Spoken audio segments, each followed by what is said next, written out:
கனடாவில் 8 இந்தியர்கள் கைது. Project undeliverable. மொத்தமாக 344 சார்ஜஸ். உங்களுக்கு வர credit card pin number, government cheques, government ID, personal ID, personal information, CRA, bank information எல்லாத்தையுமே மெயில் பாக்ஸை உடைச்சு களவெடுத்திருக்கிறாங்க. பிடிப்பட்ட 8 பேரில் 6 பேர் கனடாவுக்கு புதிதாக வந்தவர்கள். இவங்க கனடாவுக்கு வர முதல்லே பிளான் பண்ணி தான் வராங்களோ தெரியவில்லை. ஸ்கேமுக்கும் இந்த கம்யூனிட்டிக்கும் ஒரு பெரிய தொடர்பு உள்ளது.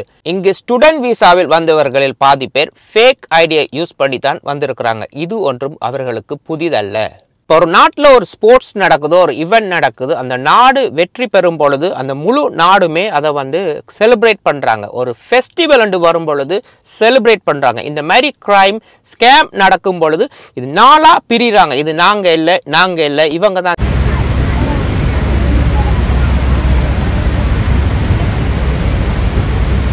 வணக்கம், எல்லாம் எப்படி இருக்கிறீங்க? ஆல்மோஸ்ட் $500,000 வர்த்தான கடிதங்கள் கைப்பற்றப்பட்டுள்ளன. 8 இந்தியர்கள் கைது செய்யப்பட்டுள்ளனர். 344 சார்ஜஸ். மொத்தமாக 450 கடிதங்கள் மீட்கப்பட்டுள்ளன. இது ஒரு ஜாயிண்ட் இன்வெஸ்டிகேஷன். இதுக்கு பேர் ப்ராஜெக்ட் அன்டெலிவரபிள். கடந்த ஏப்ரல் மாதத்திலிருந்து செப்டம்பர் மாதம் வரை இவங்க கம்யூனிட்டி மெயில் பாக்ஸை உடைச்சு அதில் இருக்கிற இன்ஃபர்மேஷனை களவெடுத்துருக்குறாங்க. அது மட்டும் இல்லை, தனி வீடுகளில் இருக்கிற மெயில் பாக்ஸையும் உடைச்சு களவெடுத்துக்கிறாங்க. இவங்க களவெடுத்ததில் 450 மெயில்கள் ரீகவர் பண்ணியிருக்கிறாங்க.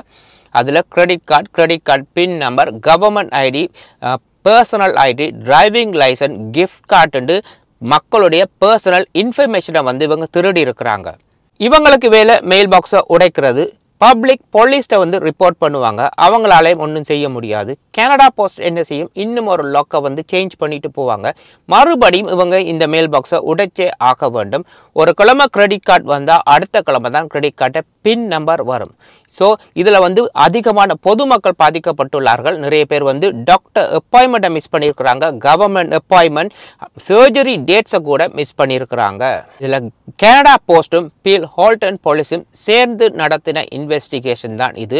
4 இடத்துல பிரிஞ்சு இவங்களை அரெஸ்ட் பண்ணியிருக்கிறாங்க. மொத்தமாக 455 கடிதங்கள். அதில் 255 government cheques, 182 credit cards, 35 government letters, 20 gift card இது கைப்பற்றப்பட்டது. மிச்சது appointment, doctor appointment, traffic ticket, lawyer appointment எல்லா லெட்டர்ஸுமே அவங்க கிழிச்செறிஞ்சிட்டாங்க. இந்த 455 லெட்டரும் தான் அவங்களுக்கு இம்பார்ட்டண்டாக இருந்தது. இது அவங்களுடைய காசு மட்டுமில்லை, மக்களுடைய பர்சனல் இன்ஃபர்மேஷன். இந்த இன்ஃபர்மேஷனை வச்சு தான் அடுத்த கட்டத்துக்கு இவங்க நகர்றதுக்கான வாய்ப்புகள்.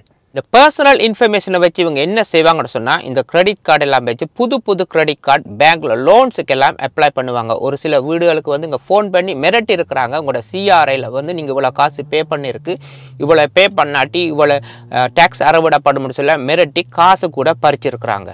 இதில் பிடிப்பட்ட 8 பேருட லிஸ்ட்டை தான் பார்க்குறீங்க. எல்லாமே சிங்னு தான் முடிகின்றது. இந்த மாதிரி கிரைம் ஸ்கேம் எல்லாமே எப்படி இங்கே நடக்குன்னு சொன்னால், ஆல்ரெடி கனடாவில் இருக்கிற சிட்டிசன்ஸாக இருக்கிற ஒரு சில பேர் தான் இந்த புதிதாக கனடாவுக்கு வாரங்களை வச்சு இந்த ஸ்கேமை செய்கிறாங்க. இப்போ இதில் 6 பேர் ஃபாரின் நேஷனல்ஸ்ன்னு சொல்கிறாங்க. அதாவது கனடாவுக்கு புதிதாக வந்தவர்கள். ஸ்டூடெண்ட் விசாவாக இருக்கலாம், ஒர்க் விசாவாக இருக்கலாம், இல்லாட்டி விசிட்டர் விசாவில் வந்தவங்களாக கூட இருக்கலாம். இவங்க 6 பேரையுமே இந்த கேஸ் முடிஞ்ச கையோட கனடா போர்டர் சர்வீஸ்ட ஒப்படைக்க போகிறதாக குறிப்பிடப்பட்டுள்ளது. அவர்களை டிப்போர்ட் செய்கிறதுக்காக. இந்த மேப்பில் ரெட்டில் எல்லோவில் இருக்கிற ஏரியாக்களை பாருங்க. இதெல்லாமே இவங்க உடைச்ச மெயில் பாக்ஸ்ட இடங்கள் தான். எவ்வளோ மெயில் பாக்ஸை உடைச்சிருக்கிறாங்க பாருங்க. அதை விட டிரைவிங் லைசன்ஸ், மக்களுடைய பர்சனல் ஐடி, பாஸ்போர்ட் இதெல்லாமே களவு திருடப்பட்டுள்ளது.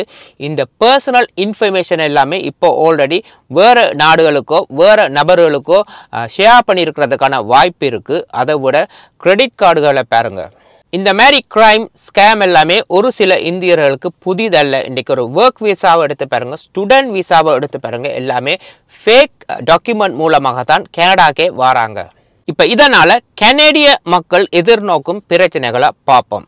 பேங்க்கில் போய் முழு கிரெடிட் கார்டையுமே கேன்சல் பண்ணி புதுப்பிக்க வேணும், பின் நம்பரை மாற்ற வேணும், அதோட உங்களோட ஃபோன் நம்பரை மாற்ற வேண்டி இருக்குது.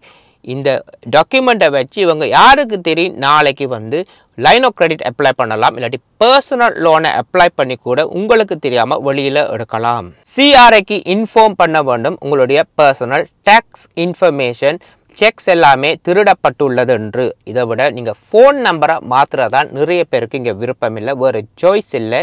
டேக்ஸ்லேருந்து பேங்க்லேருந்து உங்களோட பர்சனல் இன்ஃபர்மேஷன் எல்லாமே இன்றைக்கி ஃபோன்ஸோட தொடர்பு இருக்கிறதால நீங்கள் ஃபோன் நம்பரை மாற்றியே ஆக வேணும். ஸோ ஃபோன் நம்பரை மாற்றும் பொழுது உங்களுடைய லாயர்லேருந்து டாக்டர்லேருந்து ஸ்பெஷலிஸ்ட்லேருந்து பழைய நண்பராக இருக்கலாம், எல்லா இடங்கள்லையுமே உங்களோட ஃபோன் நம்பரை அப்டேட் பண்ணியே ஆக வேண்டும். இது எல்லா மக்களும் பெரிதாக விரும்புகிறதில்லை, இதை மக்கள் வெறுக்கிறாங்க.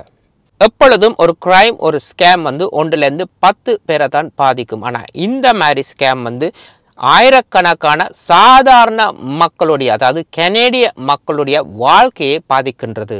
இன்றைக்கு இருக்கிற இன்ஃப்ளேஷன், பொருட்களோட விலை, மக்கள் ஆல்ரெடி வேலை வாய்ப்பு இல்லாமல் கஷ்டப்பட்டு கொண்டு தான் இருக்கிறாங்க. இந்த டைமில் போய் மக்கள்கிட்ட credit card, government pay cheques, senior pay cheque எல்லாத்தையுமே ஏன் களவெடுக்கிறீங்க?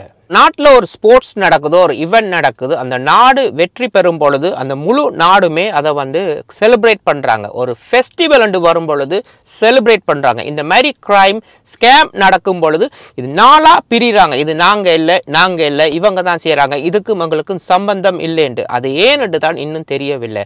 உங்களுக்கு தெரிஞ்சா மறக்காம கமெண்ட் பண்ணுங்க. இன்னும் ஒரு வீடியோவில் சந்திக்கும் வரை நன்றி, வணக்கம். If you're not welcome in Canada with that attitude, you will never take over. Too late. We have already taken over. Look around, man. We are all here only. India is empty. We are all in Canada. We are going to work in telemarketing and call you at 1 a.m. Even if you are on the do not call list. We will scam all your grandparents. We will replace your solid bed sheets with floral designs. We are going to dance in Young and Danda Square. Soon you will be gone.